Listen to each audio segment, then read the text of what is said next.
I thought it would be useful just at the beginning to take a quick look at the structure of the tractate overall, just so we can keep an eye on what is going on. We're in the middle of the first chapter, and that is focused on, well, we talked about the fact that it's focused on roots, but on who needs to bring Bikkurim, what kind of products are liable, how they're grown. And we're going to see, as we finish the first chapter, we're going to see some boundary cases. Now, the second chapter takes a little bit of a segue into comparisons between Bikkurim and other kinds of offerings. So what are the similarities and the differences between Bikkurim and, for example, Terumah? And that provides a diversion before the third chapter addresses the fundamental question of how do we bring Bikkurim? In other words, what is the process for bringing the Bikkurim? So chapter 3 and chapter 1 in really do belong together. Chapter 2 is an outlier. And then chapter 2 is an outlier, but chapter 4 is also an outlier. In fact, chapter 4 doesn't appear in some versions of the Mishnah. It's included in the Mishnah Yomi calendar, but it doesn't appear in some versions of the Mishnah. And it is actually it's a chapter of Tosefta, which does more comparisons between obligations of people who are male and female and gender fluid. So that is and that chapter 4 is related to chapter 2. So if you like, you have chapters 2 and 4, which are comparisons between Bikkurim and other kind of offerings, and by the way, all kinds of other comparisons. And then chapters 1 and chapter 3 address the question of who needs to bring Bikkurim and how are we going to bring them. So that is overall the structure which we're going to look at. And we're halfway through chapter 1. Let's try to jump in where we left off. We're at the sixth Mishnah. And we're going, we closed last week with questions about who needs to bring Bikkurim, and then we segued into questions of the status of a woman who's a daughter of a convert. Now we're going straight back to Bikkurim and the question of ownership. Hakonesh te'ilam not betoch shel chavero.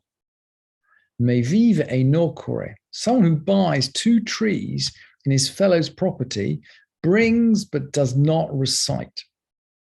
And we saw right at the beginning of the chapter, we saw that we're going to analyze various cases of people who don't bring at all, in which case obviously they don't recite. We're going to see later in the chapter people who do bring and do recite. And then in the middle, there's a category of people who do bring, but clearly what they bring isn't quite Bikkurim because they don't recite, even though the recitation, the vidui, that is, we saw that in from the Pesukim we learned from Deuteronomy, from Devarim, even though the recitation is key to the mitzvah, there are some people who bring but don't recite. What is it about 2 trees? Well, we learned when we learned the Mishnah of Shavuot that once you have 3 trees, you establish an orchard. And somehow, so the question we're looking at here is, look, if I bought 2 trees, so I'm below the critical number of 3 trees that establish an orchard. If I bought 2 trees, do I own land? And we've already said you have to own the land in order to bring the Bikkurim. And the Mishnah is clearly stating, look, if you just buying 2 trees is not enough to buy the land. Although Rabbi Meir disagrees. Rabbi Meir says, Meviv Koreh, he brings and he recites. And along the same lines, Yavesh HaMayan, maybe the well dried up. And the Mishnah has an idea here, by the way, that land without a well is not land. In Washington and in London, where the water always falls, That will be a surprising statement. You can own land with no well, and you can grow things on your land with no well. But in the land of Israel, land with no well is not really land. And similarly, Niktzatz Hailan, maybe the tree was cut down.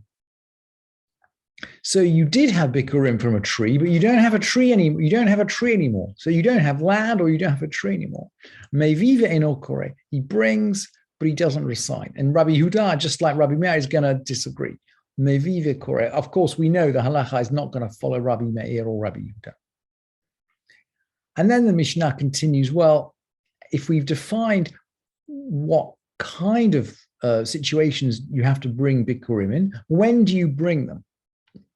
Me'atzeret ve'at hachag. From Atzeret is Shavuot. Even we've just passed Shemini Atzeret, but Atzeret which is the 8th day of Sukkot, but in the Mishnah, Atzeret is Shavuot. And Sukkot is called the festival, Hechag.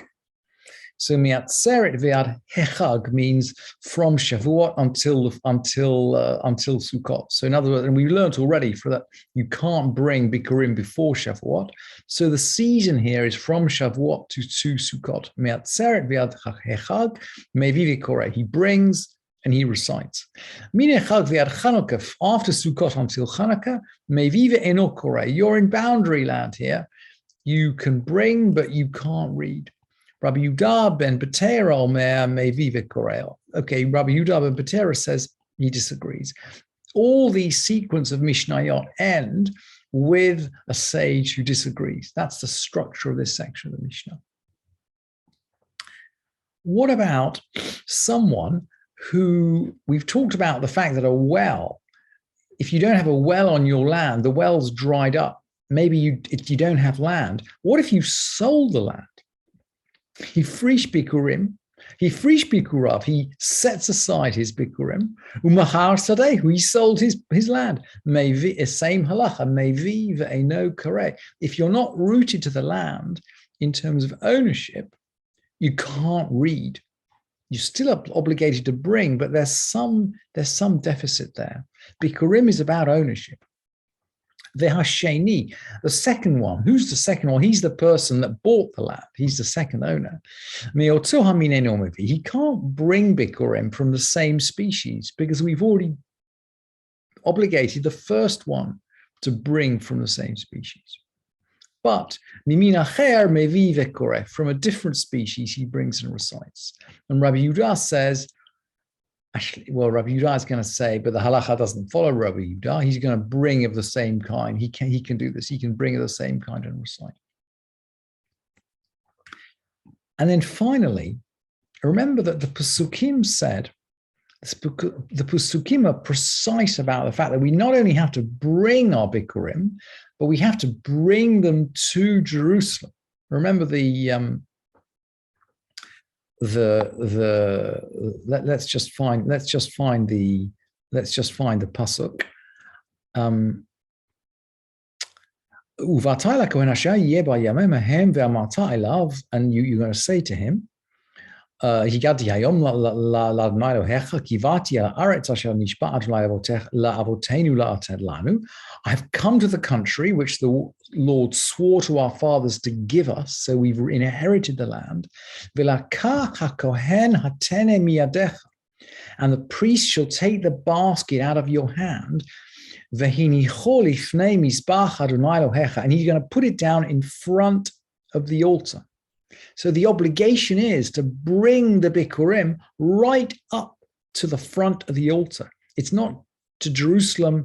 It's not to the outskirts. The Bikkurim are brought right into the temple to the Kohen who's going to put it in front of the altar. And so the Mishnah is going to say, he frish Bikkurav, he set aside his Bikkurim, and something happened to them so they couldn't be brought. Nivzazu, vinamku, vinignavu, avdu. They were robbed or rotted or stolen or lost. They became unclean. What are you going to do? What are you going to do? Because you have an obligation to bring, just as you have an obligation to set aside. And the Mishnah rules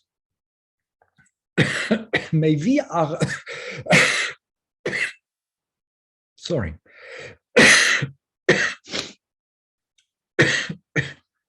The Mishnah rules, Mevi acherim, him. He has to bring others in their place, but Einokra, he can't read, he can't recite. Why not? Because they're not the Bikkurim anymore. He has an obligation to bring something, but what he's bringing are now not the Bikkurim.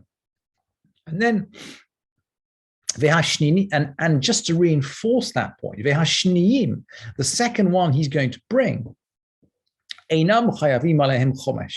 law of the fifth doesn't apply. Remember, we've learned that if you substitute Bikkurim if you buy out holy things, you need to add a fifth, which is really a quarter.